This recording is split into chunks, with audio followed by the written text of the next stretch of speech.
Друзья, всем привет! Сезон заготовок продолжается. И сегодня мы будем готовить консервы из дикой утки. В общем, короткая предыстория. В общем, вчера, возвращаясь с рейса, заехал... Да-да-да, Джесси, это не тебе. Заехал на болото, решил собрать немного брусники. Набор, вернее, бор вдоль болота. Но когда я собирал грибы, она была, брусника еще красная, я думал, пусть созреет. Созрела. Ее уже нет, ее уже собрали, но вот немножко брусники все-таки у меня тут литра, наверное, полтора удалось собрать брусники. Не в этом дело, зато мне удалось добыть вчера вот такого вот прекрасного гусика. Вот такой вот гусек-гуменик. И двух вот таких вот уточек.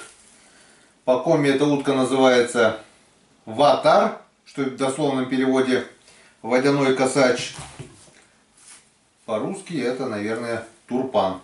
Есть просто щедутка, черная утка, по-русски это синьга или синьга. Чем отличается ватар от черной утки, турпан от синьги? Это, во-первых, размерами. Турпан он покрупнее, почернее. Что отличает? Отличительная черта вот эти белые полоски на крыльях и такие вот розовые лапки. У синьги, у черной утки лапки такие зеленоватые более. Нет этих белых полосок на крыльях. И они как бы чуть поменьше. В общем, будем сегодня делать консервы из этих уток. Если немножко не хватит, добавим с морозильника. Ну, в смысле на полную закладку, на 15 банок. Если этого мяса уток не хватит, дичи, добавим с морозильника. Морозильник у нас замороженный, уже уточки есть. Так что сегодня будем делать консервы из уток. По перу вот щипать вот, что турпана, что вот этого гусика, скажу, удовольствия мало. Они очень крепкий пух, кто-то их просто снимает шкуру. Но я этого не делаю. Почему? Потому что в шкуре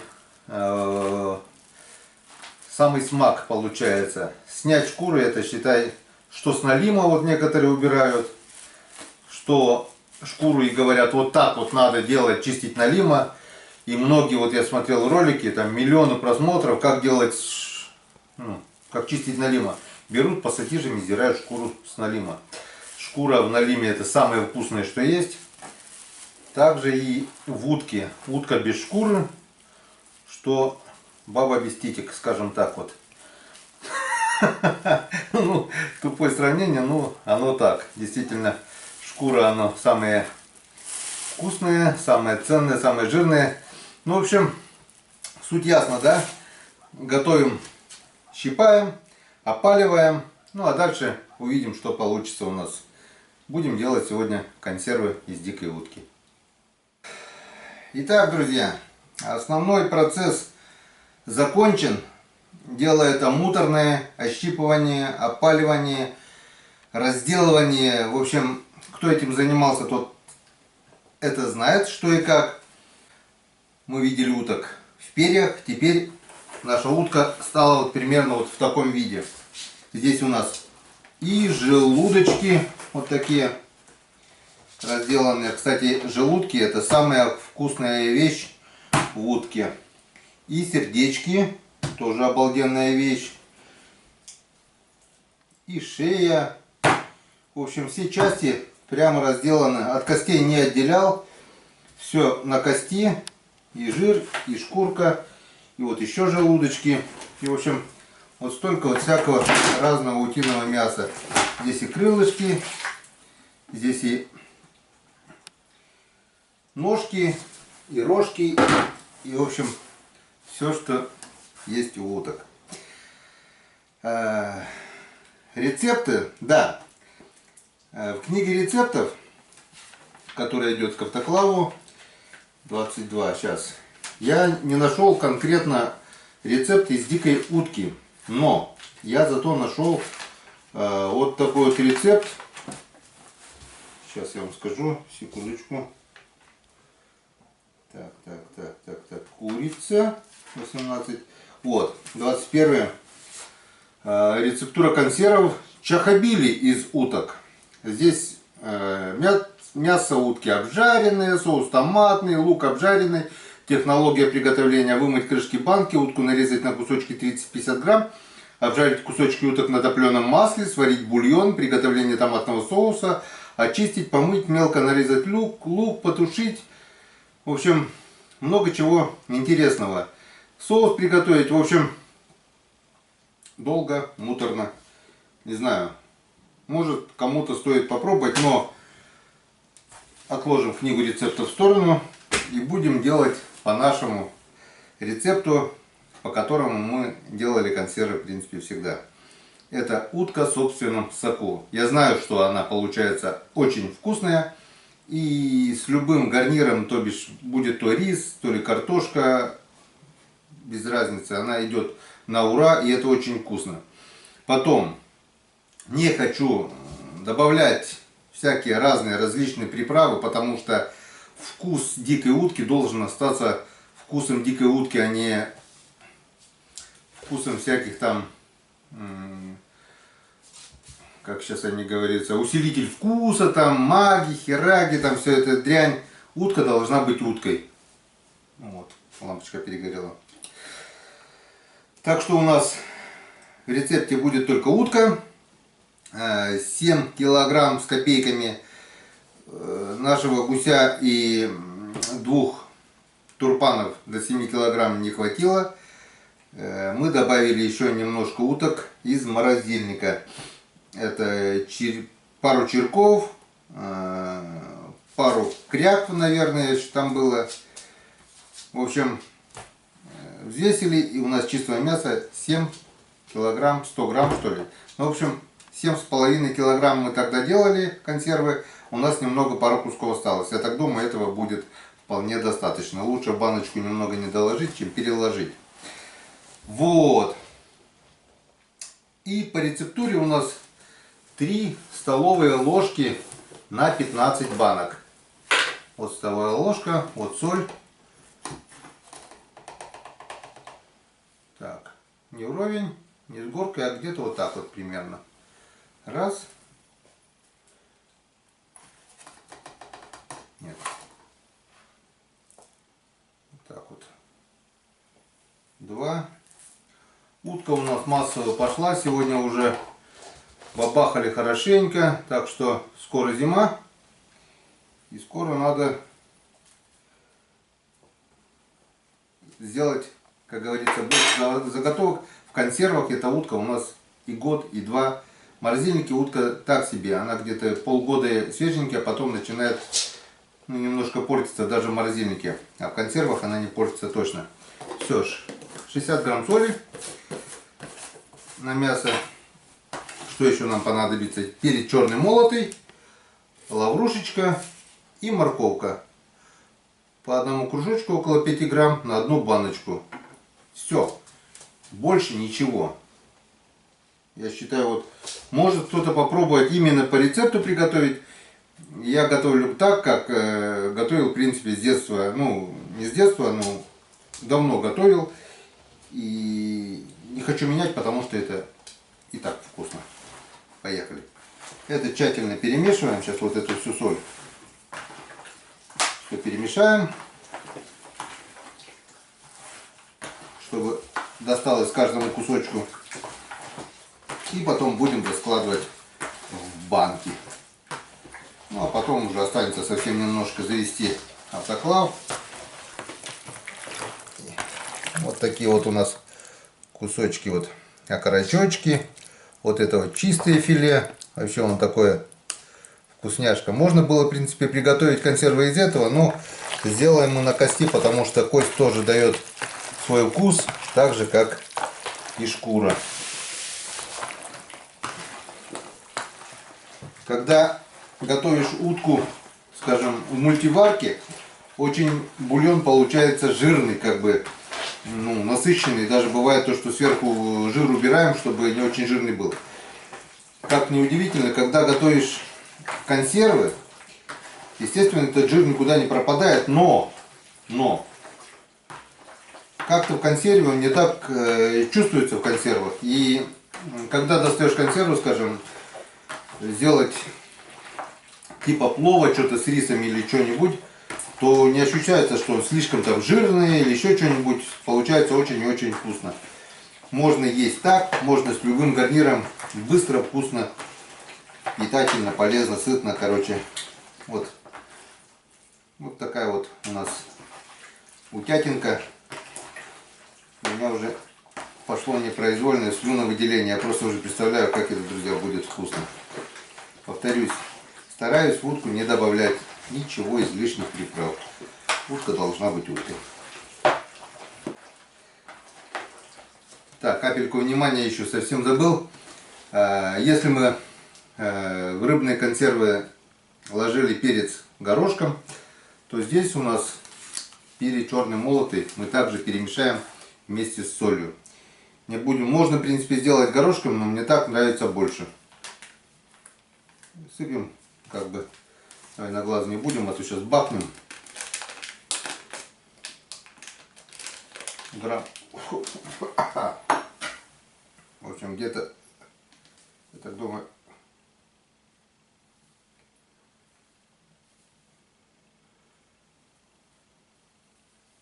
пол столовой ложки, думаю, достаточно.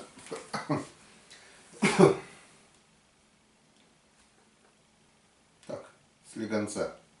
Это единственная приправа, которую добавляю в утку. От нее точно хуже не будет.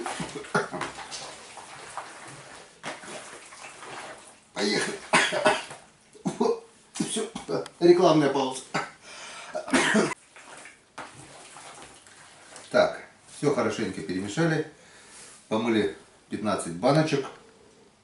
Даже не кипятили, не надо заморачиваться с кипячением. Просто хорошо помыть. Тем более это новые банки еще. Ни разу не употреблялись. Ни разу еще не консервировали в них. В общем, 15 баночек. В каждую баночку ложим по одному листику лаврушечки. Так вот. Раз. Два. Морковочку я обычно раскладываю уже после того, как укладываю мясо. Пошли. Сначала равномерно вот стараюсь раскидать вот филейную часть, ну а потом уже потихоньку. Вот эти крупные кости, это в последнюю очередь.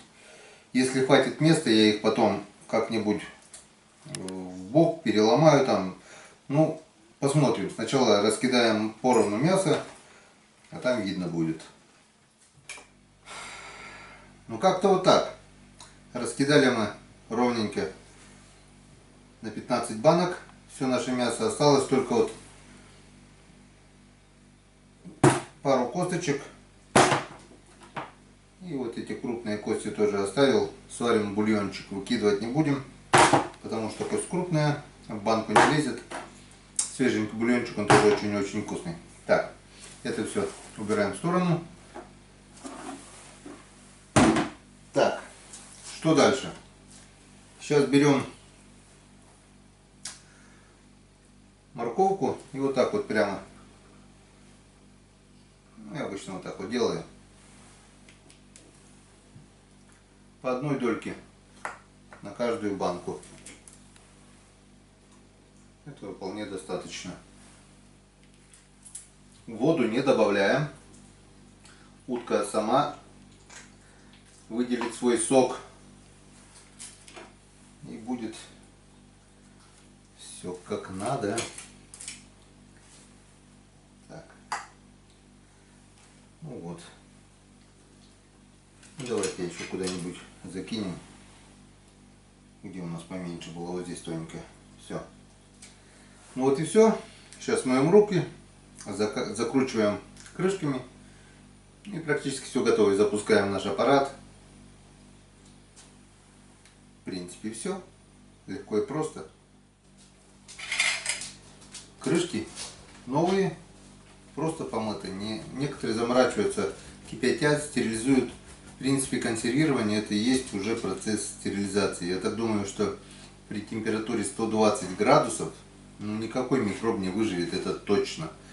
А именно столько нам потребуется нагнать градусов для того, чтобы приготовить эти консервы. Просто закручиваем без лишнего фанатизма. И все. И вообще крышки твистов мне нравятся больше, чем СКО. Хотя и те хороши, просто эти просто обалденно удобно. Не надо искать ни открывашку, ничего. Закрутил, когда понадобится, открыл, не доел, закрыл. Ничего тебе не надо, никаких пластиковых крышек. Можно доесть в другой раз. Так что теперь я стараюсь покупать только такие банки под крышки твистов.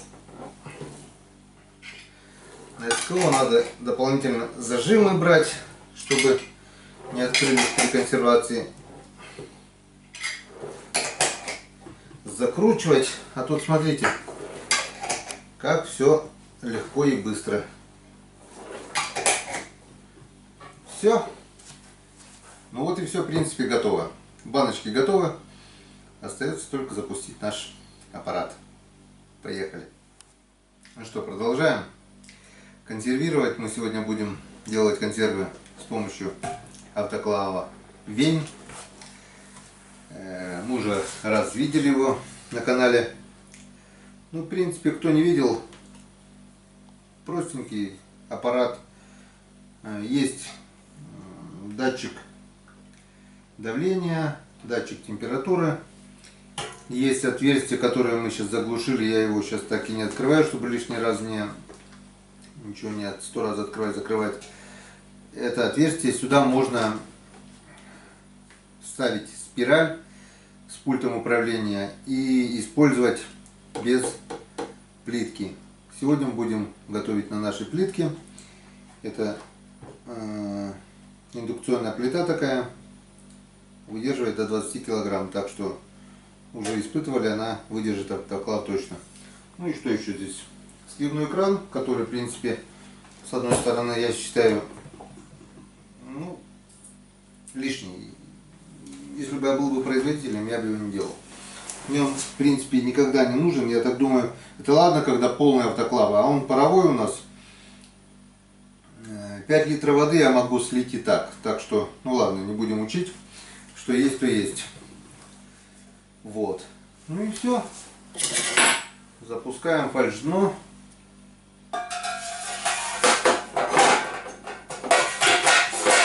Куда мы, в принципе, будем складывать банки. И первый слой банок ровненько. Все установили. Теперь заливаем сюда 5 литров воды.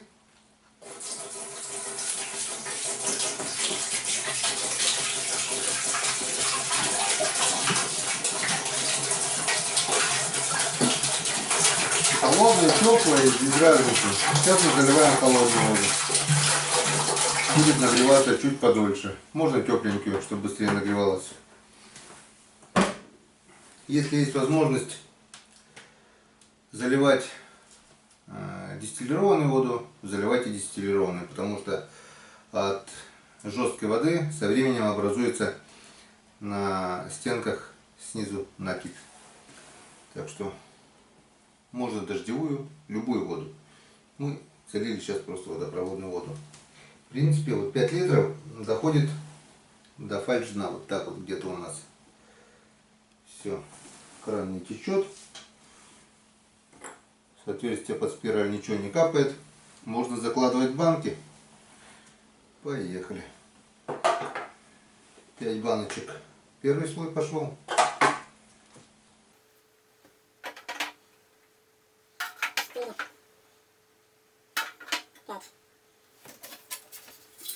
Ставим ликосим.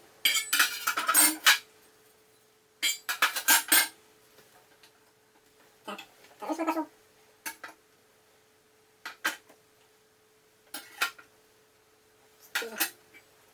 Пять. Еще ликосим.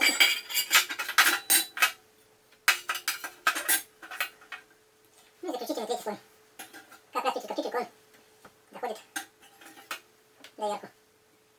Все чистенько. Ничего лишнего. Гляньте, какая красота получилась. Шикарно. Просто здорово. Так, ну что, теперь ставим силиконовую прокладочку. Аккуратненько так. Раз. Раз. Раз. Ровненько установили. И где у нас крышка? Вот у нас крышка. Так, так. Давайте сделаем крышку вот так. Сюда мы поставим баночку. Вот так вот поставим. Раз. Все ровненько. Все четенько. И закручиваем.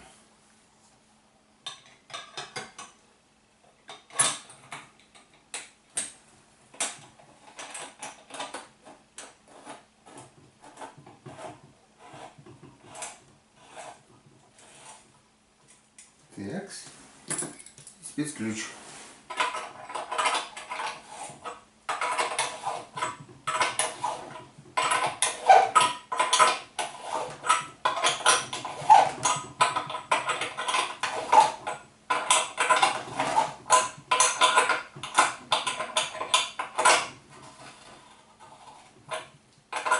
Главное шею не спороть. Ни ключу, ни барашку. Так, все. Все готово. Все готово. Так, по рецепту, друзья, по рецепту, по книжке, тут идет ну вот, режимы стерилизации: мясные консервы, консервы из мяса птицы, консервы из рыбы, овощные консервы, грибы маринованные.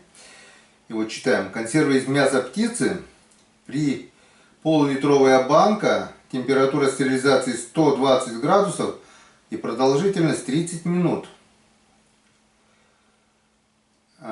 Для сравнения, консервы из рыбы, пол-литровая банка, температура 115 и 25 минут. Ну, птице разница. Вот тут написано 30 минут при 120. Тут все-таки у нас мясо дикой утки, а кости у дикой утки намного тверже, чем, допустим, из той же курицы. Так что, опять же, сделаем изменения в рецепт. И не 30 минут, а при 120 градусах сделаем в 2 раза больше. Ровно час.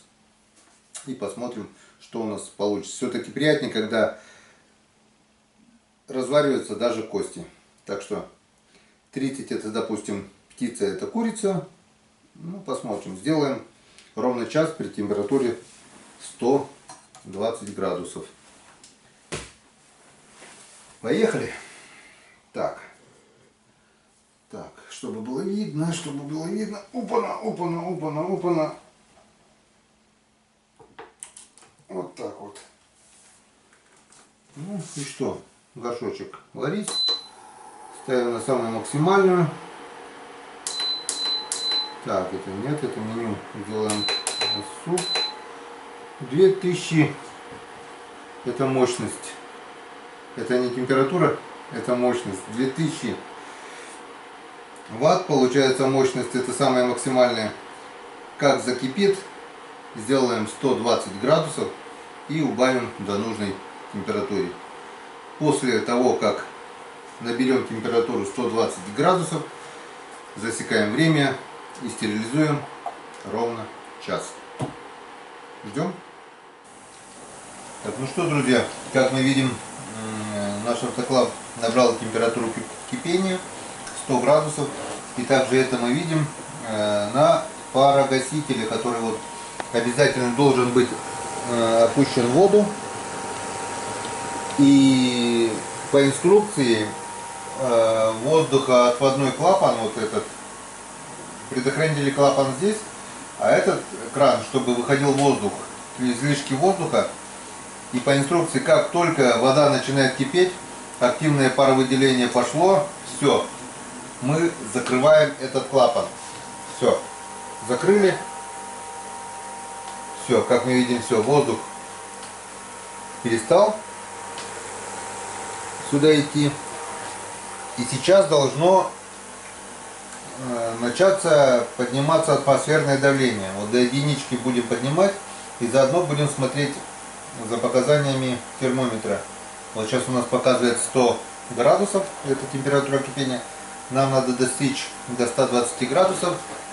И после этого мы засекаем время и будем регулировать температуру, чтобы не больше. Больше температура будет, больше давления, нам этого тоже не надо. Больше 120 здесь делать нечего.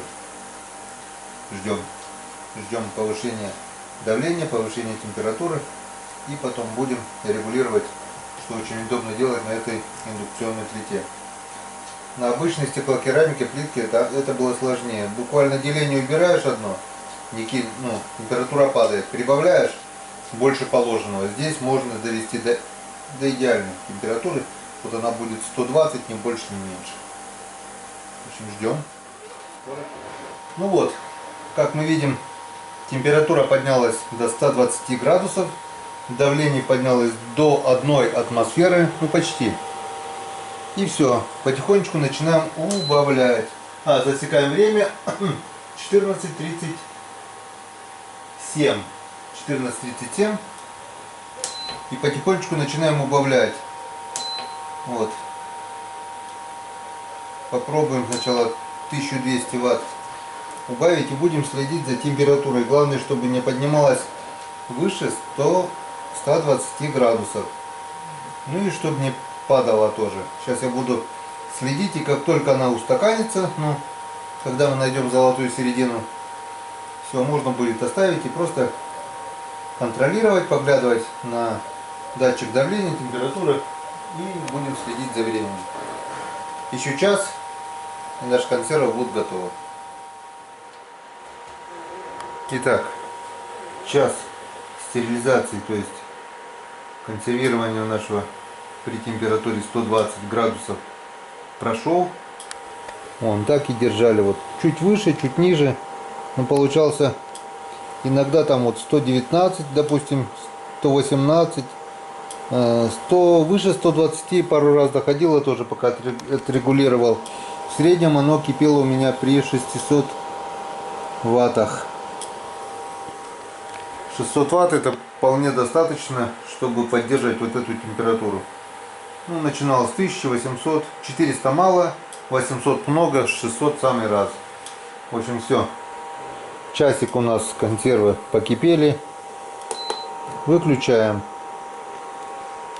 Ну и теперь дождемся, пока автоклав остынет, давление упадет. Ну и вечерком продегустируем, что у нас получилось.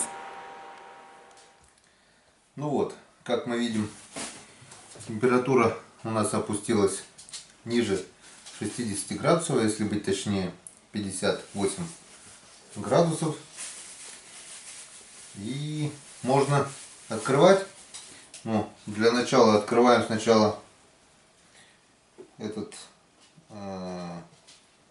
выпускной клапан. Так, смотрим, потихоньку все открыли. Немножко еще давление есть. Воздух немножко по трубке пошел передвигаться. Все открыли. Контрольная проверка. Все. Давление в автоклаве нет, значит можно открывать. Открываем. Сразу открывать нельзя ни в коем случае, потому что там избыточное давление. И может просто, я так думаю, выбить крышки или еще что-нибудь, разбить банки. Не знаю, что будет, но не рекомендуется. Все остыло ниже 60 градусов. Значит, можно открывать. Так. Ну, прикипело.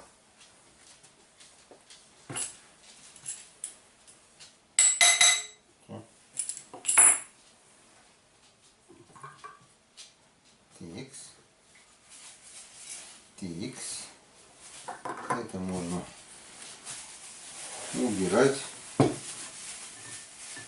Так, ладно, пока здесь оставим. Берем для пробы. Сюда. Ну что, главное, не пахнет уткой, значит все банки целые. Но пока еще достаточно горячие. Что, Джесси, пришла тоже пробу снимать? Вот у нас такая вот получилась красотень. Это пока горячая, у нас еще жиденькая. Потом остынет. Это все будет, ну, как обычная тушенка. Все четко. Красота. Сейчас попробуем еще на вкус. Но пока выглядит очень-очень аппетитно.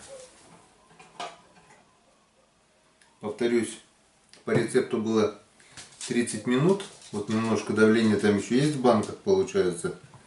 Немножко вздулись. Потом они остынут и будет вакуум. Так. Вот так вот. Все 15 баночек у нас выглядят вот так вот красиво. Сейчас они остынут. Поставим их в прохладное темное место. И срок хранения им, я не знаю, мне кажется, не ограничен. Но я так думаю, долго они храниться не будут. Нас ожидают долгие зимние походы в избушечках и все такое. И вот это хозяйство, я так думаю, очень быстро разойдется. Вот банки по мере остывания начали втягивать в себя воздух. Так, ну что, какую баночку мы будем пробовать? Давай вот попробуем ту банку, где меньше всего. Вот эту, наверное. Вот эту баночку. Сейчас попробуем. Так, ну что, приступаем к самому интересному.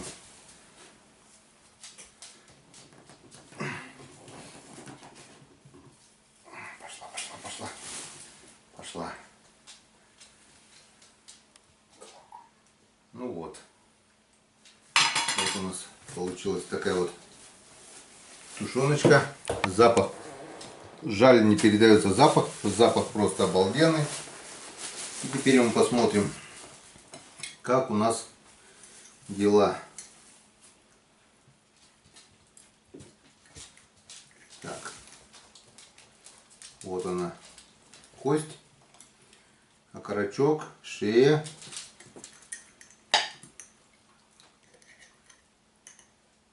Так, все.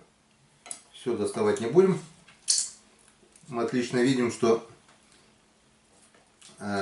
форма сохранилась. Не просто вот каша получается. Окорочок, значит, окорочок, шея, так шея вот. Все четко сохранилось. И теперь мы будем снимать пробу.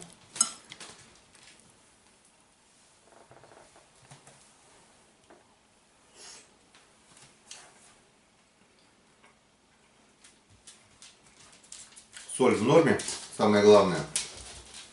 3 столовые ложки с небольшой горочкой. Все четко.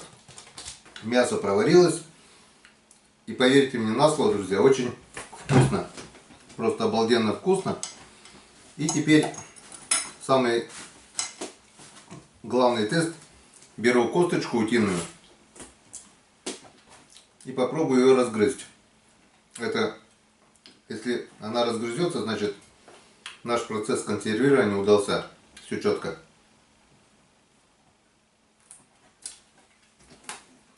Угу. Грызу, но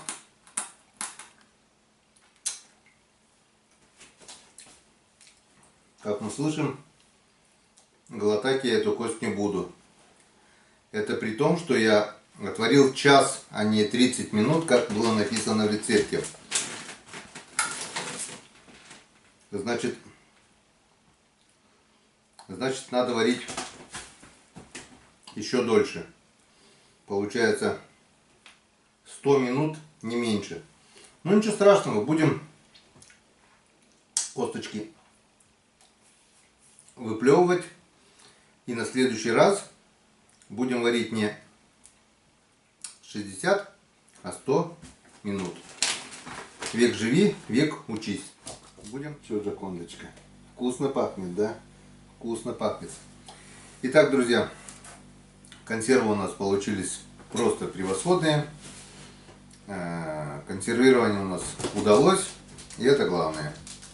Запас продовольствия пополнили еще мы на 15 банок, которые мы будем употреблять в пищу, делать тушенку долгими зимними вечерами в лесных избушках. Также можно их употреблять дома. В общем, все хорошо. И, кстати, кого заинтересовал данный автоклав, оставляю ссылочку в описании на официальный сайт производителя. И если кто-то захочет приобрести данный автоклав, при заказе, если вы укажете промокод КОМИ, получите скидку 3%. Мелочь, но приятно. Также у них есть самогонные аппараты. В общем, вся продукция будет со скидкой 3% по промокоду КОМИ. Готовьте с нами, готовьте как мы, готовьте лучше нас. Всем спасибо за внимание и до новых встреч на канале Коми Рыбак. Всем пока.